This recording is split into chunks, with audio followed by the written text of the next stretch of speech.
mas só tu, com amor liberta meu mal.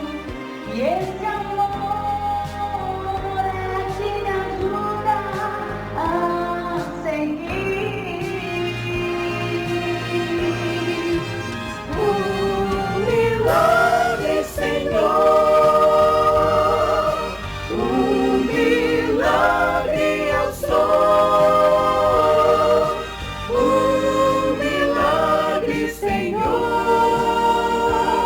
tens feito em mim. Até final meu viver, dar-te-ei meu louvor. O milagre, Senhor, tens feito em mim.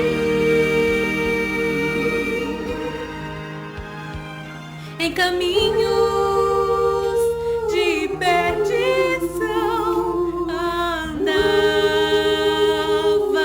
eu, mas com amor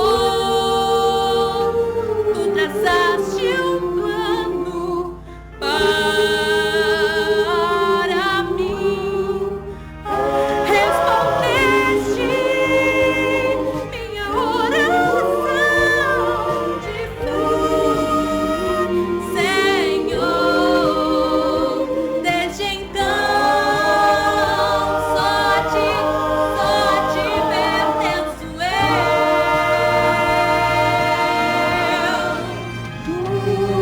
Milagre, Senhor, milagre, Senhor, milagre eu sou, milagre eu sou, milagre, Senhor, tens feito em mim. Deve dar meu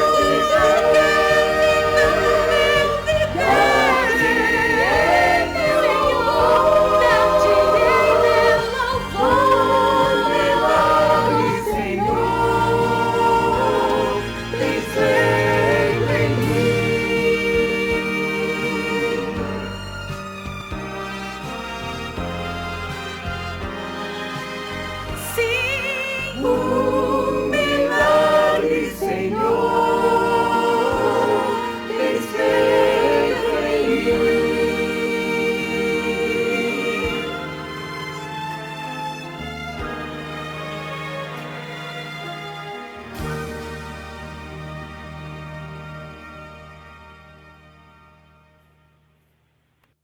Graça e paz, amada igreja do Senhor Jesus Cristo. Que o Senhor multiplique as suas bênçãos, as suas misericórdias sobre todos aqueles que estão nos assistindo neste momento. Nós somos a segunda igreja presbiteriana de Fortaleza, uma igreja amiga, fraterna e acolhedora. E nós queremos esta noite acolher os nossos visitantes, as nossas visitantes, que Deus derrame uma bênção especial sobre todos e todas que estão nos acompanhando esta noite. Vamos abrir a palavra do Senhor na primeira epístola de Paulo aos Coríntios, capítulo 13. Primeiro aos Coríntios, capítulo 13, tem como título: O amor é o dom supremo. Acompanhemos com atenção e muito interesse a leitura do texto sagrado. E eu passo a mostrar-vos ainda um caminho sobremodo excelente. Ainda que eu fale a língua dos homens e dos anjos, se não tiver amor, serei como bronze que soa ou como símbolo que retine. Ainda que eu tenha o dom de profetizar e conheça todos os mistérios e toda a ciência, ainda que eu tenha tamanha fé a ponto de transportar montes, se não tiver amor, nada serei. E ainda que eu distribua todos os meus bens entre os pobres E ainda que eu entregue o meu próprio corpo para ser queimado, se não tiver amor, nada disso me aproveitará. O amor é paciente, é benigno, o amor não arde em ciúmes, não se ufana, não se ensoberbece, não se conduz inconvenientemente, não procura os seus interesses, não se exaspera, não se ressente do mal, não se alegra com a injustiça, mas regozija-se com a verdade. Tudo sofre, tudo crê, tudo espera, tudo suporta. O amor jamais acaba, mas havendo profecias, desaparecerão, havendo línguas, cessarão, havendo ciência, passará. Porque em parte conhecemos e em parte profetizamos. Quando, porém, vier o que é perfeito, então o que é em parte será aniquilado. Quando eu era menino, falava como menino, sentia como menino, pensava como menino. Quando cheguei a ser homem, desisti das coisas próprias de menino. Porque agora vemos como em espelho, obscuramente. Então veremos face a face. Agora conheço em parte, então conhecerei como também sou conhecido. Agora, pois, permanecem a fé, a esperança e o amor. Estes três, porém, o maior destes é o amor. Que o Senhor Deus abençoe e aplique poderosamente esta palavra que nos ensina como nós devemos amar, especialmente na família. Oremos, amada igreja. Pai nosso que estás no céu, santificado seja o teu santo e glorioso nome. Nome bom, doce a fé, a esperança do nosso futuro. Quando o teu nome, ó Deus, é pronunciado, grandes coisas acontecem em nossas vidas, ó Pai. Nós somos salvos, nós somos curados, Senhor. Nós somos libertados, Senhor. Nós recebemos perdão, Senhor. Ó Deus amado, queremos anunciar a tua grande santidade, Senhor. E diante desta santidade eterna e perfeita, nós confessamos os nossos pecados.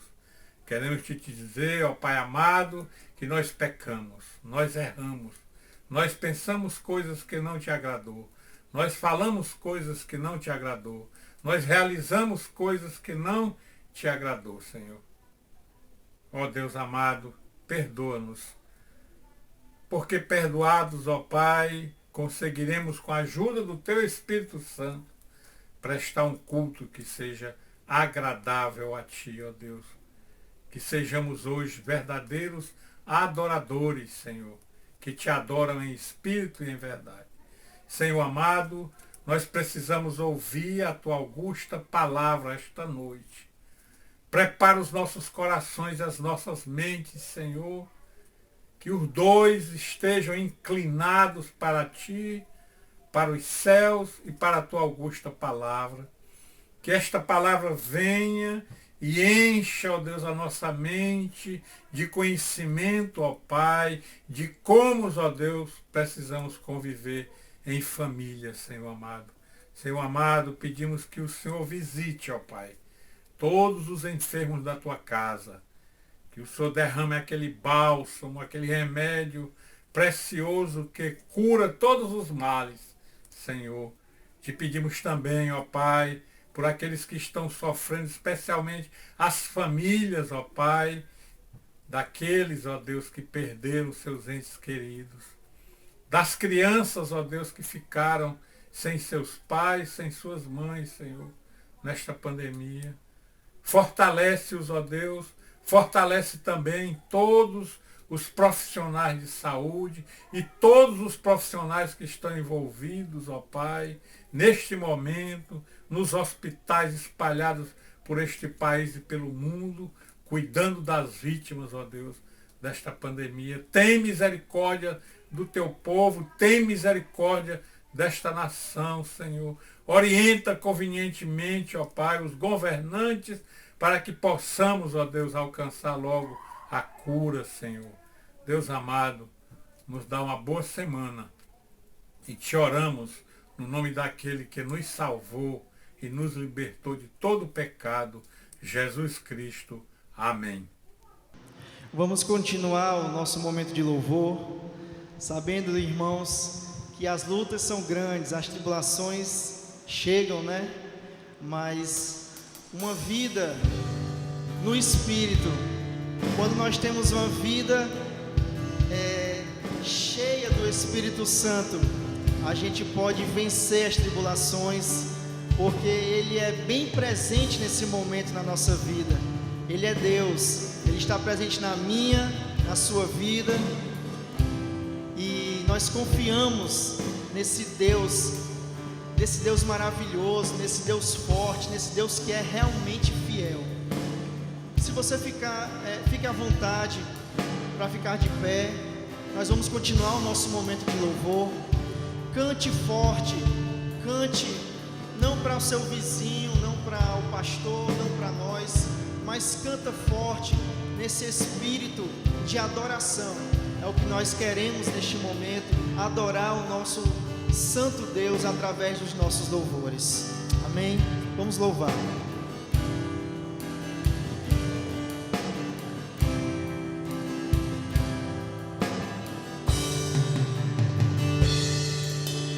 Lutas, tribulações tentam assolar o meu ser, minha vida sem teu Espírito é completamente um vazio, mas eu sei que o teu poder pode transformar meu viver, e é por isso, Senhor, que eu me prostro aos teus pés.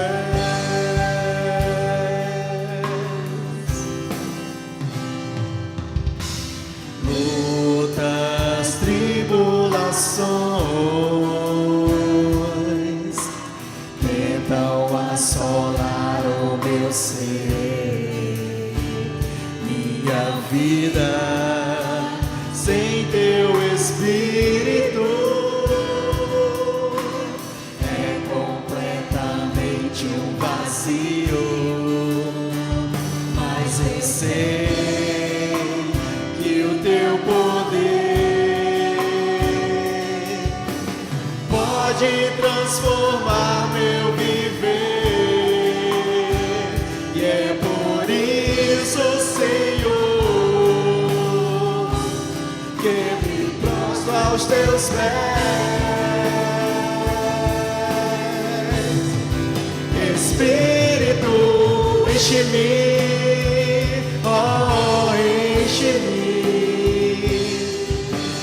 Quero transbordar do teu poder. Espírito, enche-me, oh, enche-me. Eu preciso viver a tua vida em mim.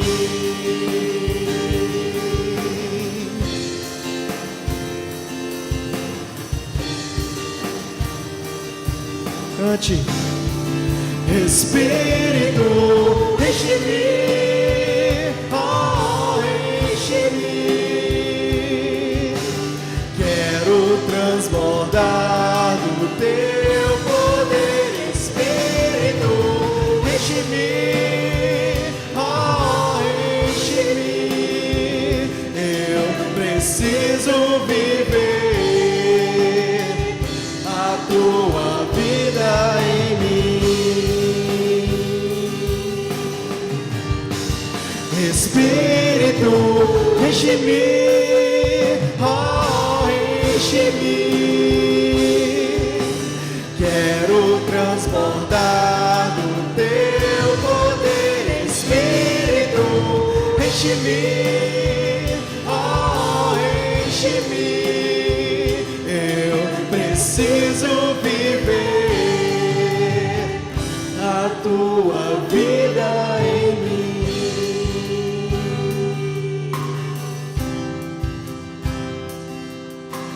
Vem, vem, vem, vem, vem, vem, vem Espírito.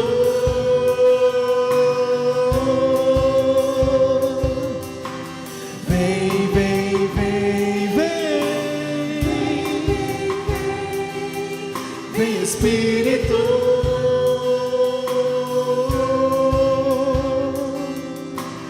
vem, vem, vem, vem, vem Espírito,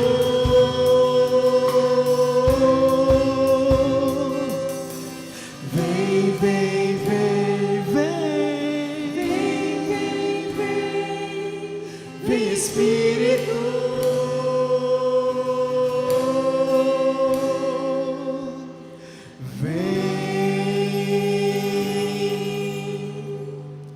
Ele está aqui, meus irmãos. Nossos problemas, tribulações, lutas, mas o nosso Deus é maior do que todas estas coisas. Vamos cantar: o meu Deus é maior do que os meus problemas, eu não temerei. Com Jesus eu vou além. É isso que essa música diz. Com alegria nós vamos cantar, porque Ele realmente é maior do que todos os nossos problemas, meus irmãos. Vamos lá. Com alegria, eu vou seguir com fé.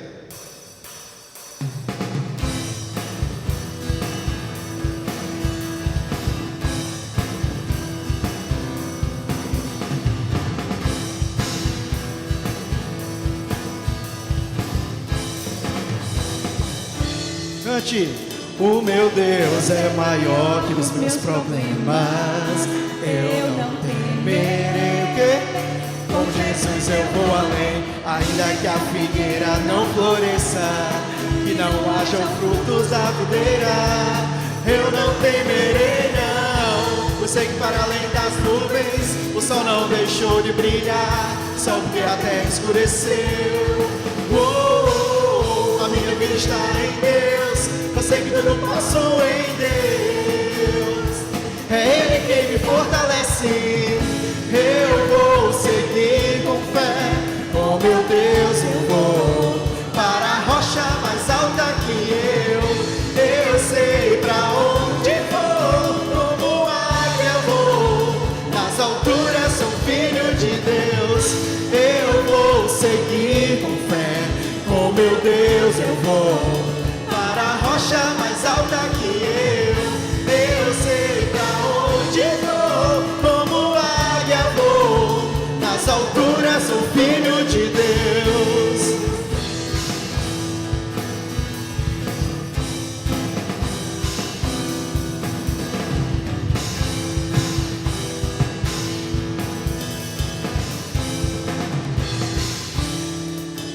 O meu Deus sabe tudo que eu preciso pra sentir a paz dentro do meu coração. Ainda que a lua adormeça, que não haja o brilho das estrelas, eu não temerei não. Eu sei que para além das nuvens o sol não deixou de brilhar, só porque a terra escureceu. A minha vida está em Deus, eu sei que tudo posso em Deus. É Ele quem me fortalece, eu vou seguir com fé. Com meu Deus eu vou para a rocha mais alta que eu sei pra onde vou. Como águia vou, nas alturas sou filho de Deus.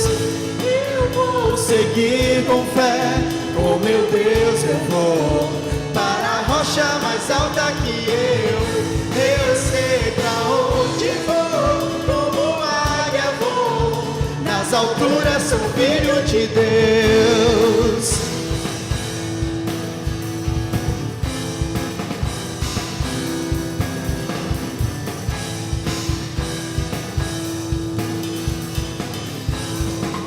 Vou seguir. Eu vou seguir com fé, com meu Deus eu vou para a rocha mais alta que eu sei pra onde vou.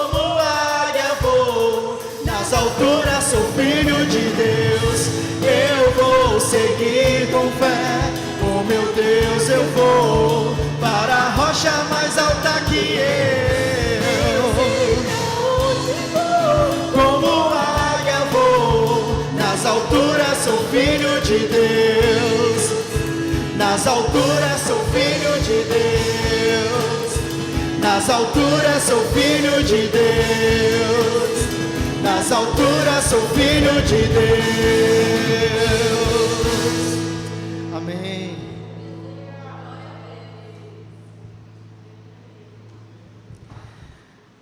Eu sempre gosto de ministrar quando estou aqui, né?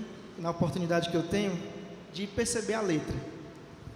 Olhar para a letra e cantar não só o que está sendo mostrado ali, né? Ou na tela da televisão, ou do computador, ou do celular, e tentar mentalizar o que eu estou cantando.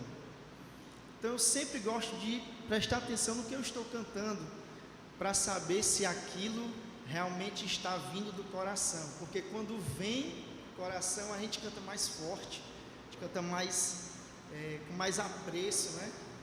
E a gente louva a Deus, e Deus com certeza se agrada disso.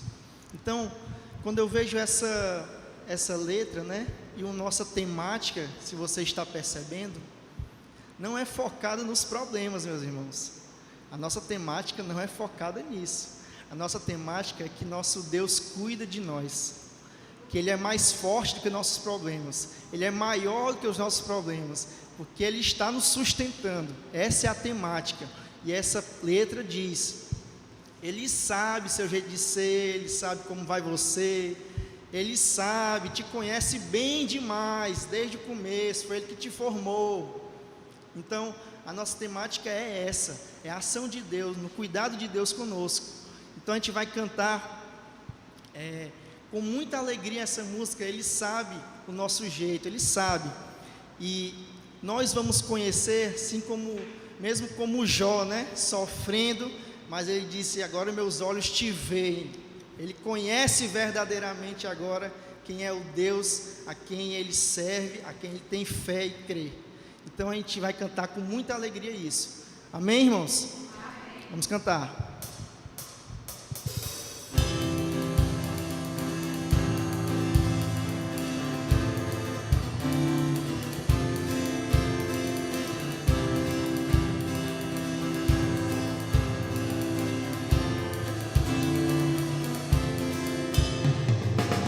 Ele sabe seu jeito de ser, Ele sabe como vai você, Ele sabe seu jeito de olhar e tudo que você quer, pois com Ele vale a pena viver, pois com Ele você tem poder, te conhece bem demais desde o começo. Enquanto é dia, a esperança estará contigo enquanto viver, e para sempre será seu guia, seu braço forte, força e poder.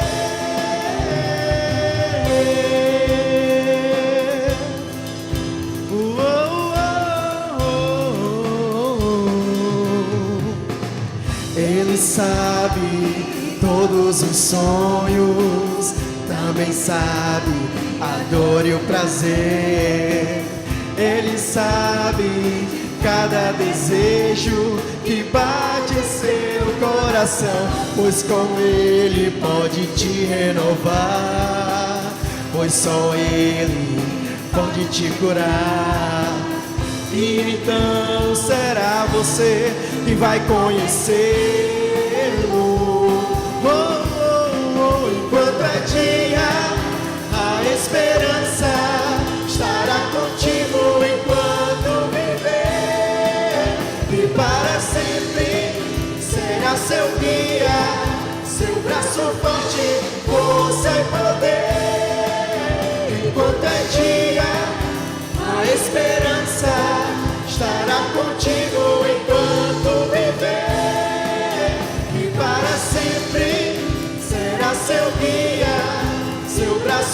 forte, força e poder.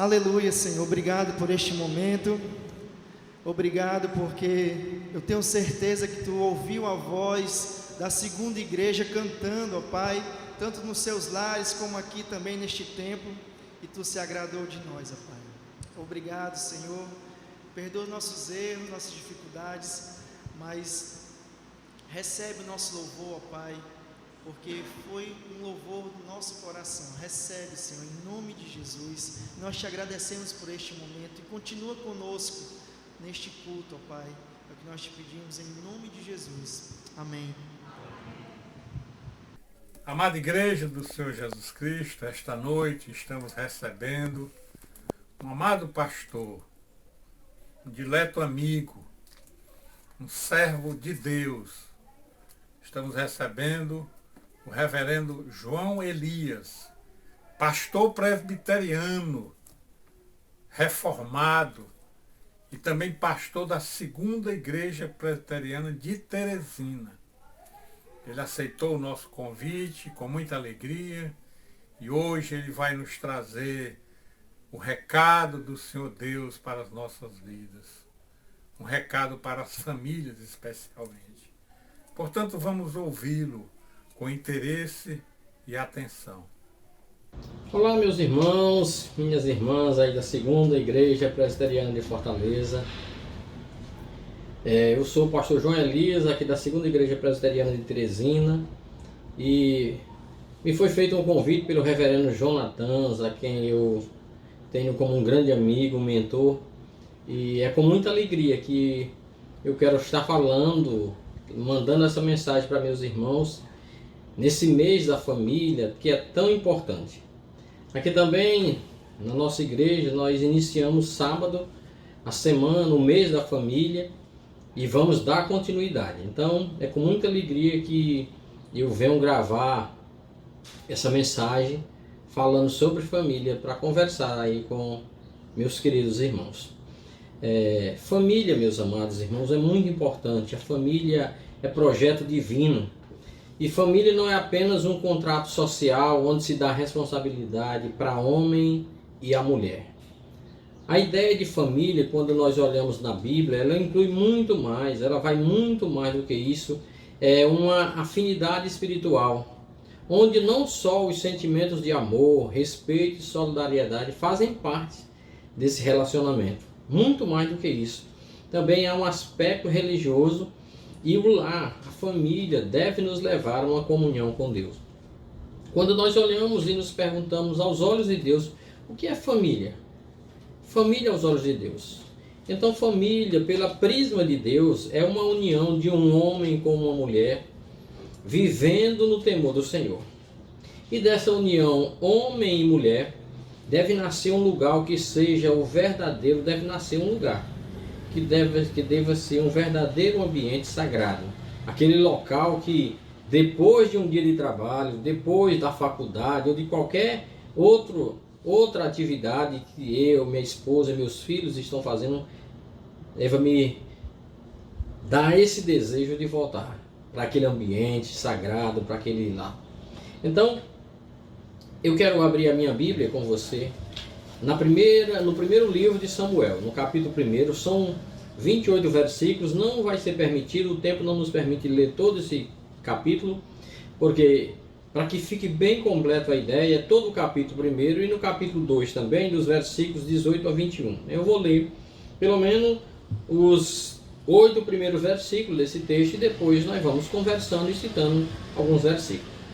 A nossa tradução, linguagem atualizada, ela não foi uma boa tradução. A NVI traduziu muito melhor e diz assim: houve um homem, ou melhor, havia um homem de Ramataí-Zofim, da região montanosa de Efraim, cujo nome era Elcana, filho de Jorão, filho de Eliú, filho de Tu, filho de Zuf, Eframita. Tinha ele 2 mulheres, uma se chamava Ana e a outra Peninha. Peninha tinha filhos, Ana, porém, não os tinha. Este homem subia da sua cidade de ano em ano a adorar e a sacrificar ao Senhor dos Exércitos em Siló. Estavam ali os 2 filhos de Eli, Ofni e Finéias, como sacerdotes do Senhor. No dia em que Elcana oferecia seu sacrifício, dava ele porções dobradas a Peninha, dava ele porção deste a Peninha, sua mulher, e todos os seus filhos e filhas. A Ana, porém, dava porção dupla, porque ele a amava, ainda mesmo que o Senhor a houvesse deixado estéril. A sua rival a provocava excessivamente para a irritar, porquanto o Senhor lhe havia cerrado a madre. E assim o fazia a ele de ano em ano, e todas as vezes que Ana subia à casa do Senhor, a outra a irritava, pelo que chorava e não comia. Então Elcana, seu marido, lhe disse: Ana, por que choras? E por que não comes? E por que estás chorando? E por que estás de coração triste? Não te sou eu melhor do que 10 filhos? E aí o texto continua. Vamos orar um pouco, irmãos? Nosso Deus e Pai, nós te agradecemos, Senhor, pela oportunidade. E estamos diante da Tua palavra, queremos compreender, ó Deus, pedimos o auxílio do Espírito Santo para que de fato nos ensine a Tua verdade. Fala aos nossos corações acerca das famílias e nos ensina e nos ajuda, Deus, a viver como família para a glorificação do Teu santíssimo nome. Em nome de Jesus. Amém. Esse homem, irmãos, segundo o texto sagrado, ele era um levita. Nós podemos ver isso no primeiro livro das Crônicas, no capítulo 6, versículo 22 a 28, e também dos versículos 33 até o verso de número 38. Esse homem tinha uma certa posição social e desfrutava por causa disso. Ele era chefe da família Zofim, conforme nos podemos observar no texto, que ensejou ou que derivou o nome dessa aldeia, Ramataim de Zofim, está aí no primeiro versículo. E o texto também informa que ele tinha 2 mulheres. Uma chamava Ana, que significa graça, e a outra chamava Peninha, que significa pérola ou coral. Então ele tinha essas 2 esposas. Pelo Código de Hammurabi, que era a região vizinha dos povos vizinhos ali de Israel, tinha esse Código de Hammurabi, que todos nós conhecemos, foi conhecido como olho por olho, dente por dente. Pois bem, em uma das partes desse código, tratando da família, permitia que o homem tivesse mais de uma esposa, desde que a primeira esposa fosse estéril e não tivesse filho. Então o Código de Hammurabi permitia que o homem casasse a segunda vez, com o intuito de trazer descendência a ele, se a esposa fosse de fato estéril. Então esse dispositivo conjugal passou também para Israel. Podemos olhar no livro do Êxodo, capítulo 21, dos versículos 7 a 11. No último livro do Pentateuco, Deuteronômio também, capítulo 21, de 15 a 17, nós encontramos isso. Mas apesar da permissão para que o homem tivesse a segunda esposa, não lhe dava o direito de negar à sua primeira esposa todos os direitos que as demais esposas tinham, porque chegaram a ter mais de uma esposa, inclusive o direito conjugal. Ainda que ele casasse 1, 2 ou mais vezes, ele não podia negar o direito à sua primeira esposa de tudo aquilo que lhe era devido, inclusive o ato conjugal. Então ele não podia dever, ele não ficava devendo a isso. Então era uma responsabilidade que esse homem tinha. Então nós olhamos aqui para a história de Elcana e a sua esposa Ana e podemos observar que era um casal totalmente piedoso. Anualmente esse casal se dirigia ao santuário lá de Siló, cerca de 18 a 20 quilômetros ao norte de Betel, melhor dizendo. E o intuito era participar das festividades solenes, prestar um culto a Deus dos exércitos e pagar os seus votos, pagar os seus tributos. Acontece que o texto nos diz que Elcana amava demais sua esposa, mas apesar de todo esse amor, a sua esposa era estéril, o que também não lhe impedia de amar, apesar dela não ter filho. Então, meus irmãos, a esterilidade para uma mulher judaica constituía a maior vergonha, a maior desonra, porque era dito que a mulher não tinha filho porque era uma maldição de Deus. Então, imagino tanto que essa mulher sofria, que Ana, que significa graça, sofria porque Peninha, sua rival, excessivamente, todos os dias, trazia desprezo a ela por não ter filho.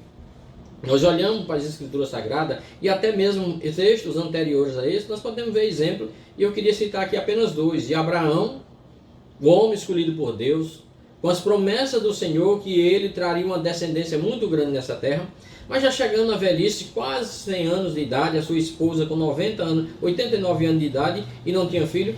Então, anos anteriores, Sara toma uma das suas concubinas,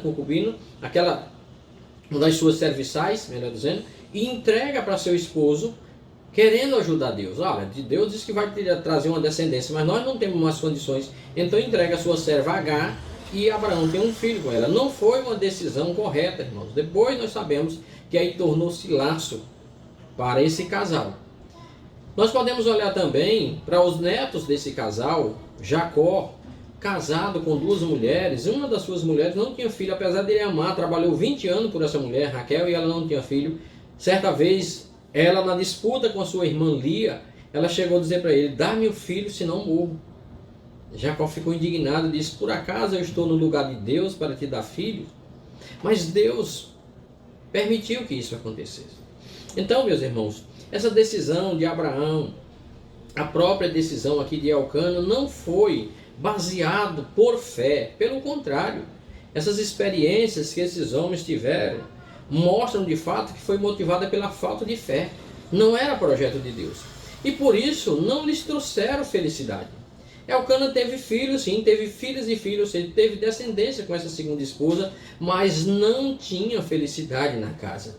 E por que não tinha? Porque a sagrada instituição foi esquecida, o próprio Deus foi esquecido, Deus foi deixado de fora.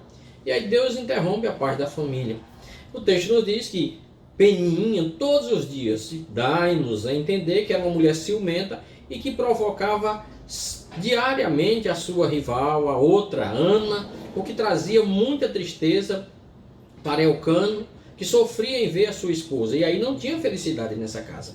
Então eu queria nessa tarde escolher aqui para falar com os irmãos sobre o seguinte tema: famílias edificadas e restauradas em Deus. Famílias edificadas e restauradas. E por que escolhi isso, irmão? Porque quando eu escolho um texto como esse, eu vejo que essa família, ela não era edificada, ela não era restaurada. Como consequência, não tinha alegria e não tinha felicidade. E a pergunta que se faz é: e por que eles não tinham alegria e não tinham felicidade? Porque não tinham. A Bíblia nos diz, lá no Salmo de número 127, versículo 1, parte A: se o Senhor não edificar a casa, em vão vigia os que a edificam. Então Deus, meus irmãos, de fato não era o centro. Então Deus não estava edificando essa casa. E aqueles que trabalhavam ali, era em vão. Por mais que Elcana amasse Ana, que tentasse trazer a paz, não trazia, porque não era Deus que estava edificando. Então ele sofria vendo a tristeza da sua esposa Ana, a quem amava muito, muito. E por isso ele procurava agradar de todas as formas, agradar a ela aqui e agradar a Deus. Porque nós acabamos de ler que quando ele ia anualmente a Siló, e lá fazia o sacrifício pela sua esposa Peninha e pelos seus filhos e filhas, ele ofertava uma quantidade X, mas pela sua esposa Ana, quem ele amava muito mais, ele dava uma porção dupla. Então ele não se conformava com essa tristeza. E no versículo 8, vendo a sua esposa triste, ele, no intuito de querer alegrar o seu coração, questiona com ela: ô minha filha, ô minha esposa, por que você chora e por que você está com seu coração amargurado? Por acaso eu não lhe sou melhor do que 10 filhos? Mas não é, irmãos. E você que é mulher, você, minha irmã, que está me ouvindo, sabe, todo o desejo da mulher é trazer a maternidade, é ser mãe. A maternidade tem mudado muitas pessoas. Quantas mulheres que eram amargas, mulheres rixosas, mulheres que traziam confusões. E depois que tiveram filhas que não eram amorosas, passaram a entender o valor da vida, passaram a ser amorosas, tá certo? Então, nesse ponto, nós podemos ver o quanto Elcana amava sua esposa, devotava sua esposa, mas não substituía, minha irmã. De forma alguma, ele substituía. Então, ele sofria e perguntou para ela se por acaso ele não seria ou não valia 10 filhos, e não valia.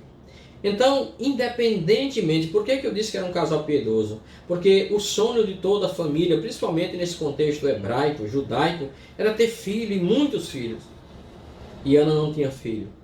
Mesmo assim, ela acompanhava o seu marido anualmente até Siló para adorar a Deus, para pagar a Deus os seus votos. Porque ela não tinha filho, e ela não tinha filho, ela era provocada excessivamente pela sua rival. Mas apesar de ser estéril, ela foi favorecida pelo Senhor e ganhou um filho especial. Esse fato, embora tenha ganho um filho especial, é um fato que não é muito incomum nas Sagradas Escrituras. Nós, mais uma vez, voltando um pouquinho atrás, nós vamos entender, e eu já citei aqui o caso, mas vou especificar melhor, que Sara, sendo uma mulher já 89 anos, o anjo aparece para ela e disse: daqui a um ano você estará embalando em seus braços um filho. Ela sorriu, daí o nome Isaac, porque ela não acreditou. Então, Isaac, aquele que é um tipo de Cristo, aquele pelo qual o nome de Abraão foi dado sequência, um filho especial. Nós podemos ver, no caso de Isaac, seu filho, orou 20 anos pela sua esposa, que também era estéril. Aí nasce Esaú e Jacó. Jacó casa com duas mulheres, uma delas, quem ele mais amava, não tem filho, então ora a Deus e Deus abre a sua amada, e ela tem um filho especial, José. José vai ao Egito para preservar toda a sua família, especialmente a tribo de Judá, de quem descende de Cristo. Foi por isso que ele foi à frente. Aí nós podemos olhar no livro de Juízes também, no capítulo 13, está lá a esposa de Manoá, que o anjo apareceu para ela e prometeu dar um filho, e trouxe o juiz em Israel, Sansão, que foi uma bênção, que durante muitos anos julgou Israel e livrou Israel dos seus inimigos. Vamos para o Novo Testamento, no Evangelho de Lucas, no capítulo de número 1, de 5 a 23. Nós vamos encontrar ali um casal, um sacerdote, com a sua esposa, que é da linhagem de sacerdote, descendente de Arão. Então Isabel e Zacarias, esse casal já era bem idoso, e ela era estéril, e aí Deus dá-lhe uma bênção especial, que nasce João Batista, o precursor do Senhor Jesus, aquele que disse que não era luz, mas veio falar sobre a luz. E o próprio Senhor Jesus disse que de filhos de homem, filho da mulher, ele é o maior. Então, no caso aqui de Ana, não foi algo incomum, mas ela recebeu essa bênção de Deus. Então, voltando aqui o tema que nós escolhemos, o que fazer para ter uma família edificada? Uma vez que eu me proponho falar de família edificada e família restaurada. Então, o que fazer? Biblicamente, olhando para as Escrituras Sagradas, o que fazer para que eu tenha uma família que estava desfacelada, mas eu quero que ela seja edificada e posteriormente restaurada? Em primeiro lugar, é preciso transformar o nosso lar um lugar de adoração a Deus. Então Ana, apesar de toda a tristeza e toda a amargura, ela nunca deixou de adorar a Deus. Ela não adorava a Deus pela circunstância. Se as coisas estão bem, eu vou adorar a Deus, eu vou cantar, eu vou orar. Pelo contrário, apesar da dificuldade que ela passava, das provocações excessivas que ela sofria diariamente, não deixava de adorar a Deus. A partir do verso 9 do nosso texto, diz que certo dia, após, lá no templo, depois dessa viagem, após alimentar-se, ela levanta e vai ao templo. Mesmo com o espírito amargurado, mesmo com o espírito entristecido, ela procurava refúgio no tabernáculo, onde derramou a sua alma perante o Senhor. Meus irmãos, por que ela fazia isso? Porque ela queria que Deus a abençoasse, especificamente nesse caso de ter um filho. Ela era estéril, mas é bom que se diga que a esterilidade não proveio de um pecado ou de um castigo, como era comum: a mulher que não tem filho, a mulher que é estéril, ela é amaldiçoada. Não. No segundo livro de Samuel, no capítulo de número 6, a partir do verso 23, aí sim, tem um caso específico, a mulher de Davi, chamada Mical. Davi foi trazendo uma arca e ele tão alegre estava que dançou diante dos seus serviçais, dos seus súditos. E ela, olhando lá de cima do palácio, ela ficou indignada, reprovou aquela situação publicamente. E Davi disse: eu dancei, eu me alegrei, porque o homem não podia dançar, foi na presença de Deus. Então ela foi ferida com a esterilidade por causa disso. Mas o problema de Ana, pelo contrário, o problema de Ana, meus queridos irmãos, estava no controle soberano do Senhor. Então não foi por causa do pecado. A tristeza do seu coração e a persistência da sua oração contrastava profundamente com a situação moral e espiritual que Israel passava nesse período. O marasma que prevalecia religiosamente era terrível. Sob a liderança de 2 filhos de Eli, que o próprio Deus disse que eles eram filhos de Belial. Mesmo assim ela estava ali, aquela mulher que adorava o Senhor, totalmente diferente daqueles 2 sacerdotes e do demais restante dos povos que ali estavam, que não adorava a Deus. Cada um fazia o que bem entendia e se afastavam de Deus. Mas a tristeza do seu coração e a persistência em sua oração era tão grande, meus irmãos, era tão grande, ela naquele momento amargurada, que se derramou diante de Deus. E assim, e apesar de tudo isso, ela era uma mulher que era amada e valorizada por seu marido, simplesmente pelo que ela era. Nós vemos um erro nos dias atuais, e não só de hoje, mas quando uma mulher vê que o seu marido, e espero que isso não aconteça em nosso meio, não está mais interessada na sua família, no seu casamento, alguém aconselha: pois tem um filho desse homem, você vai segurar. Não era o caso de Ana. Peninha sim, tinha filhos, mas Ana não tinha, mas o seu marido a amava, simplesmente pelo que ela era. Aquela mulher amorosa, aquela mulher dedicada ao Senhor, o seu marido assim a valorizava. Então, apesar da intensidade do amor que Elcana devotava a Ana, isso não inquietava, não apagava a inquietação interior do seu coração e nem recompensava o seu anseio de ter filhos. Quando ele disse: eu não sou melhor do que 10 filhos, não era. Então ela está lá, irmão, no templo, pulsada das suas emoções e seu desespero. Era tão evidente que ela não propalava a palavra, ela apenas fazia gestos. E o idoso sacerdote ali, que ali estava, a acusou de embriaguez. Você imagina uma mulher que está triste, com o coração amargurado, se derramando diante do Senhor, e o pastor que ali está ainda acusa de embriaguez, quando ele diz: aparta de ti esse vinho. Mas aquela mulher respeitou o sacerdote. Apesar de tudo, ela disse: não, meu Senhor, eu não sou uma filha de Belial. E por que o sacerdote disse isso? Porque era comum aquelas mulheres de vida fácil, que se lançava a bebida, os seus corações amargurados, e lançava-se na bebida para esquecer dos problemas. Ela disse: pelo contrário, eu sou uma serva de Deus, uma adoradora verdadeira, ou uma verdadeira adoradora do Senhor. Naquele momento, além das lágrimas, Ana apresenta um voto. De fato, ela faz uma aliança com Deus, um voto, uma aliança, e não um voto de tolo.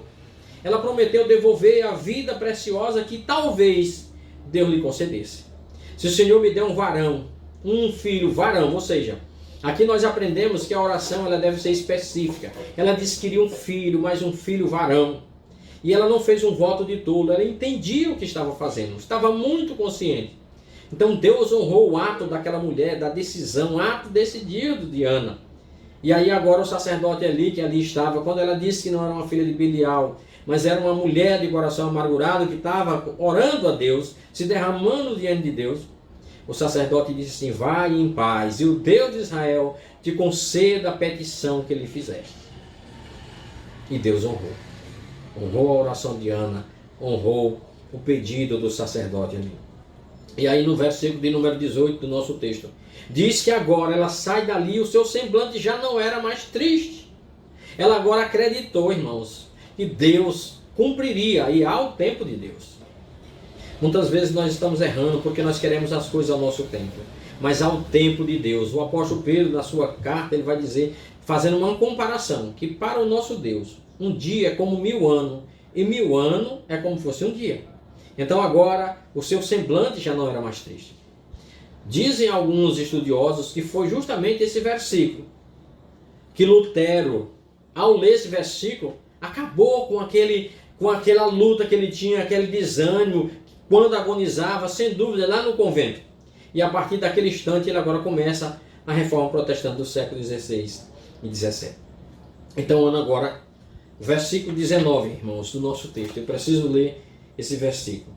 O versículo 19 diz assim: levantaram-se de madrugada e adoraram perante o Senhor, e voltaram e chegaram à sua casa em Ramã.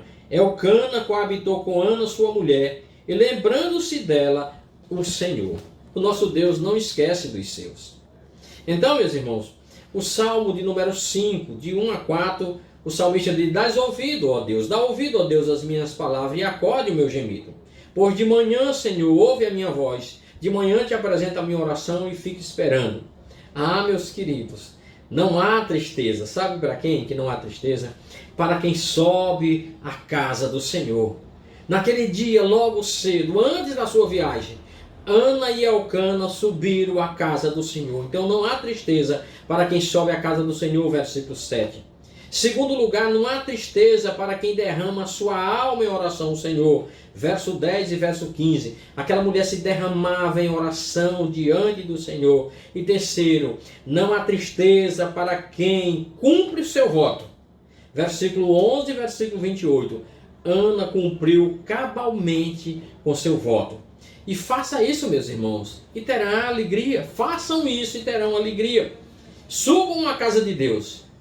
Derrame a sua alma em oração, mas não esqueça de cumprir o seu voto. Não sejamos como aqueles que prometem a Deus e não cumprem. Assim sendo, nós teremos uma família edificada, porque estamos transformando a nossa casa no lugar de adoração. Segunda e última coisa, o que fazer para ter uma casa não só edificada, mas ter uma casa restaurada? Em segundo lugar, é fazer do meu lar um lugar que busca a paz.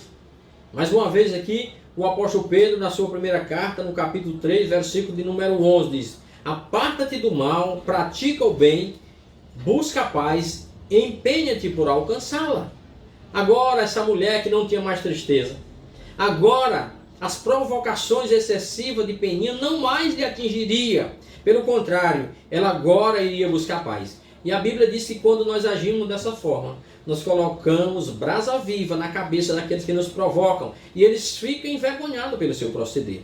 Então agora, Ana, na sua casa, as provocações não mais iriam lhe trazer mágoa, pelo contrário, ela agora iria buscar paz, e ela agora iria fazer de tudo para alcançar. Como em outra parte diz: quando depender de vós, tende paz com todos os homens. E agora dependia de Ana. Ela estava feliz, confiando no Senhor, e não seria mais provocada. Podemos agora imaginar que as brigas, as provocações cessaram, e a paz reinou. Então lá em Provérbios, capítulo 17, versículo 1, diz o seguinte: melhor é o bocado de pão seco com paz e com tranquilidade, do que uma casa repleta de carnes e contenda. Então, agora ali tinha paz. Então podemos supor que as brigas cessaram. Aí nós podemos agora entender o restante do Salmo 127 e o 128. O Salmo 127 diz, como disse: se Deus não edificar a casa, em vão vigia o sentinela, inútil será levantar de madrugada, repousar à tarde, comer o pão que penosamente granjeaste, mas os seus amados ele dá enquanto dorme. Então diz que herança do Senhor são os filhos, fruto do seu galardão. A esposa ao redor da mesa com os filhos serão como flecha nas suas aljavas, e quando pleitear com o guerreiro, não será envergonhado. Quão feliz é o homem que teme ao Senhor. Agora imagine Elcana, não somente os filhos de Peninha, mas agora também o filho de Ana. Imagine a alegria agora nessa casa. E ela não podia mais criticar a sua rival, porque não tinha feito, porque agora tinha. Então não tinha mais sentido algum as provocações. Versículos 21 a 23. Agora, após o nascimento desse filho, no versículo 21 até o versículo de número 23, diz assim: subiu Elcana, seu marido, com toda a sua casa, a oferecer ao Senhor e sacrifício anual e a cumprir seu voto. Ana, porém, não subiu e disse a seu marido: quando for o menino desmamado, levá-lo-ei para apresentar perante o Senhor e para lá ficar para sempre. Respondeu-lhe Elcana, seu marido: faz o que melhor te agradar. Fica até que desmame. Tão somente confirme o Senhor a sua palavra. Assim ficou a mulher e criou o filho ao peito até que desmamou. Então, Elcana agora sobe, embora não levando consigo a sua esposa que ele tanto amava, aquela companheira que durante muitos anos ia com ele, mas ele foi feliz, ia na companhia das demais. Imagine que aquela viagem foi totalmente diferente. Ele vai lá levar o seu sacrifício anual e cumprir seu voto. E aqui, meus irmãos, mostra um homem totalmente temente ao Senhor, porque ele sai, permite que a sua esposa fique com a sua criança, mas ele diz: olha, não esqueça, eu sei que você vai se apegar muito ao nosso filho, mas não deixe de cumprir o seu voto. E Ana, de fato, cumpriu. Então, veja que ele permitiu que a sua esposa ficasse, mas fez essa advertência: não esqueça de entregar a criança quando de fato chegar o tempo. Então, o versículo 24 ao 28, Ana é fiel ao Senhor e cumpriu o seu voto. E por ter cumprido o seu voto, o lucro que ela teve foi de 500%. Porque quando nós olhamos, meus irmãos, aqui no versículo 28, de 24 a 28, e aí nós podemos olhar aqui, né, no capítulo 2, de 18 a 21, no versículo 21 diz assim no capítulo 2: abençoou, pois, o Senhor a Ana, e ela concebeu e teve 3 filhos e 2 filhas, e o jovem Samuel crescia diante do Senhor. Então ela deu um filho a Deus, e ele lhe deu 5. Então 500% ela ganhou por de fato ter acreditado no Senhor, ter cumprido com o seu voto. Então ela foi fiel, ela cumpriu o seu voto. Ela deu um filho e de fato ganhou 5. Para se ter uma família restaurada e edificada, ou edificada e restaurada, é preciso confiar no único e verdadeiro Deus, pois Ele é capaz, como diz o apóstolo Paulo, de fazer infinitamente mais do que tudo quando pedimos ou pensamos, conforme o seu poder que opera em nós. O Salmo 113, versículo 5 e versículo 9 diz: quem há semelhante ao Senhor nosso Deus, cujo trono está nas alturas? Esse Deus que não há igual, Ele faz com que a mulher estéril viva em família e seja alegre mãe de filhos. É esse Deus que fez com Ana, que fez com Sara, que fez com Rebeca, que fez com a esposa de Zacarias, Isabel, e faz com tantas outras. Ele tira essa mulher da vergonha e transforma em alegre mãe de filhos. Ana pediu um filho, mas deu 5. Então, alegre mãe de filho.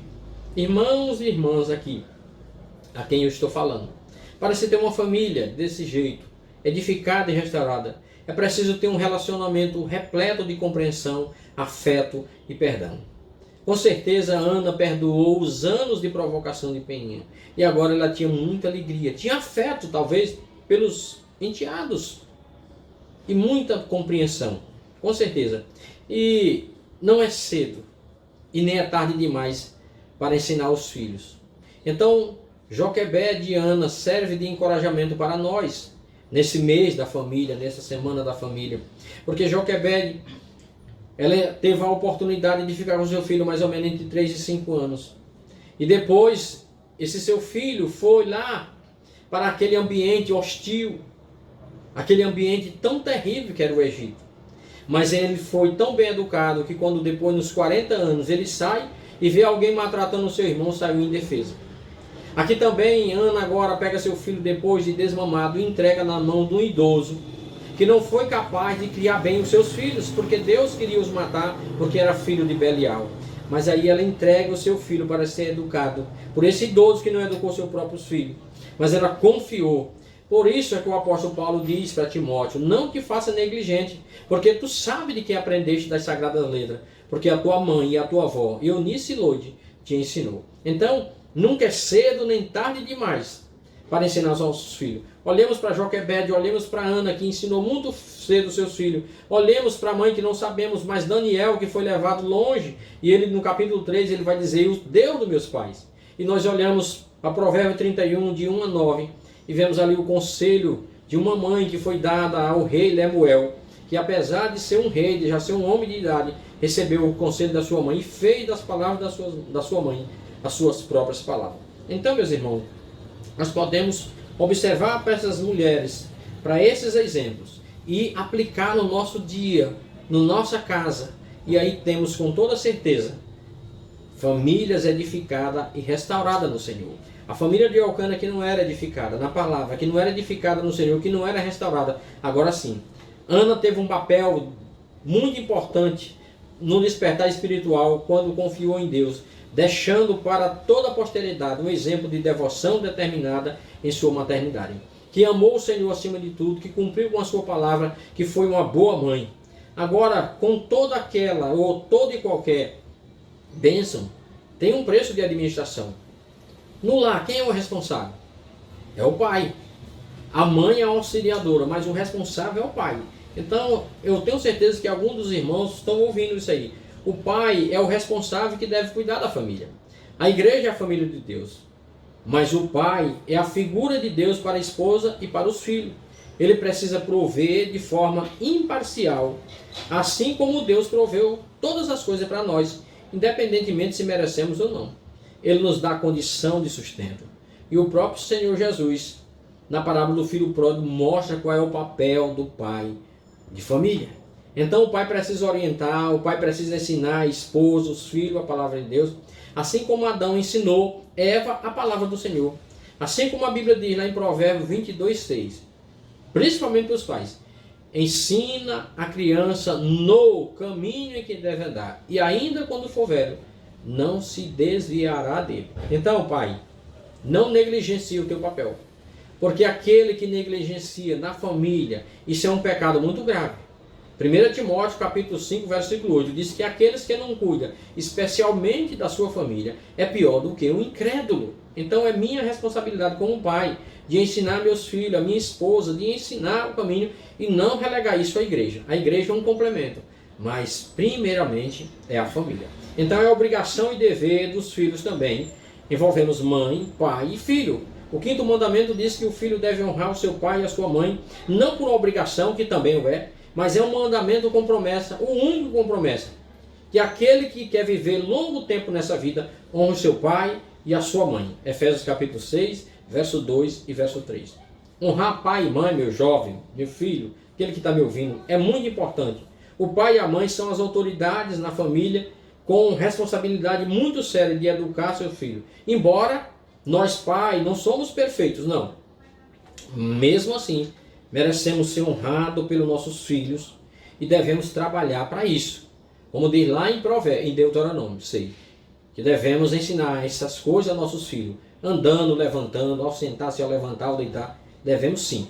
Porque os pais influenciam sim, para o bem ou para o mal. Mas nós queremos que os pais influenciem para o bem. Então, que deve ser pai, você, mãe, você, deve ser um grande exemplo de influência na vida dos seus filhos. Assim, se a minha família, se a sua família estiver solidificada na rocha, ela será uma família edificada, restaurada e feliz. Foi isso que aconteceu na família de Elcana. Agora Ana levantou, Deus abençoou, ela concebeu e agora a paz voltou a reinar naquela casa. Aliás, talvez pela primeira vez teve paz. Então foi uma família edificada na palavra de Deus, ensinando o seu filho como de fato ensinou e passou a ensinar os demais com certeza. Agora estava restaurada, agora a família completa e feliz. Que Deus abençoe a você, um abraço ao reverendo Jonathan e espero em breve nos ver. Que Deus abençoe a todos, um grande abraço. Deus promete grandes coisas conceder a qualquer que peça, crendo que há de obter, esperando em paz. O Senhor a fé contemplará, tua fé Jesus contemplará. Sim, o que Jesus promete dá, Ele vê o coração e responde a petição. Tua fé Jesus contemplará. Quantas maravilhas Deus realizou por alguém que firme nele confiou e que da promessa em nada duvidou. O Senhor a fé contemplará. Tua fé Jesus contemplará.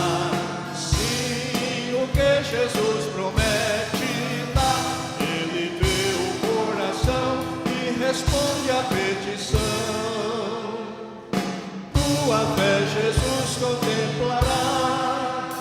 Sim, creiamos no que Deus nos prometeu, pois jamais desonrará o nome seu.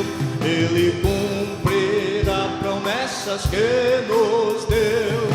O Senhor a fé contemplará. Tua fé Jesus contemplará. Sim, o que Jesus promete dá.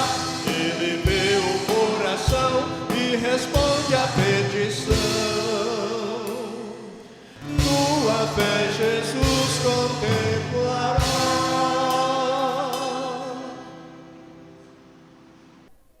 Amada Igreja do Senhor Jesus Cristo, vamos receber a bênção que vem do Senhor. Ó Deus amado, te agradecemos, porque hoje mais uma vez nós ouvimos a tua augusta palavra e vimos, ó Deus, a tua salvação em nossas vidas. Que a graça, o amor, as consolações do nosso bom e eterno Deus, do seu Filho, o nosso Senhor e Salvador Jesus Cristo, e do Consolador estejam sobre o povo de Deus, hoje e para todo sempre. Amém, Senhor.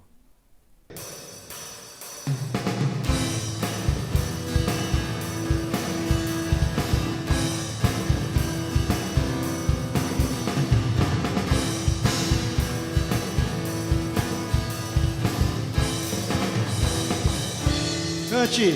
O meu Deus é maior que os meus problemas. Eu não temerei o quê?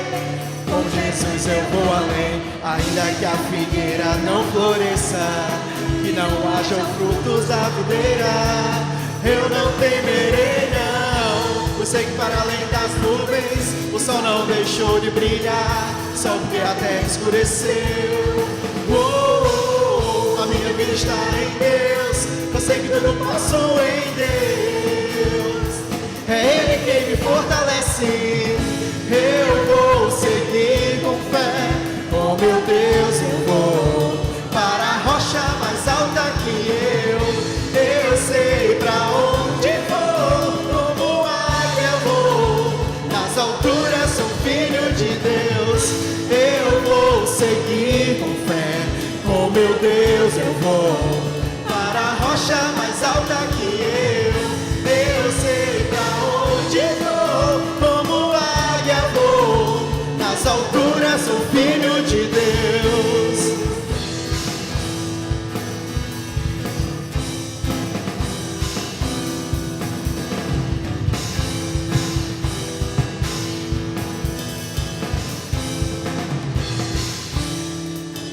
O meu Deus sabe tudo que eu preciso pra sentir a paz dentro do meu coração. Ainda que a lua adormeça, que não haja o brilho das estrelas, eu não temerei não. Eu sei que para além das nuvens o sol não deixou de brilhar, só porque a terra escureceu. A minha vida está em Deus. Eu sei que tudo passou em Deus. É Ele quem me fortalece. Eu vou seguir com fé. Com meu Deus eu vou para a rocha mais alta que eu sei pra onde vou. Como águia vou. Nas alturas sou filho de Deus. Eu vou seguir com fé. Com meu Deus eu vou para a rocha mais alta que eu sei pra onde vou. Como águia vou, nas alturas sou filho de Deus.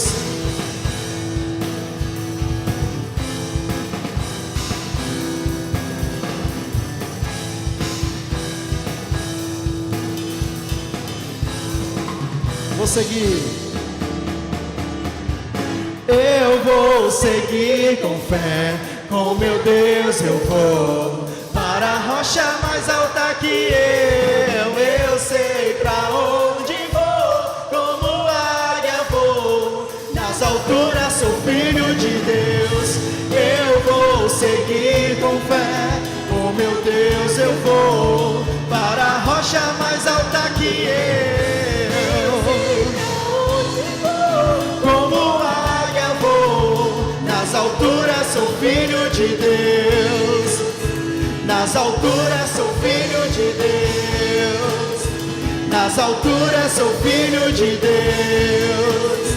Nas alturas sou filho de Deus.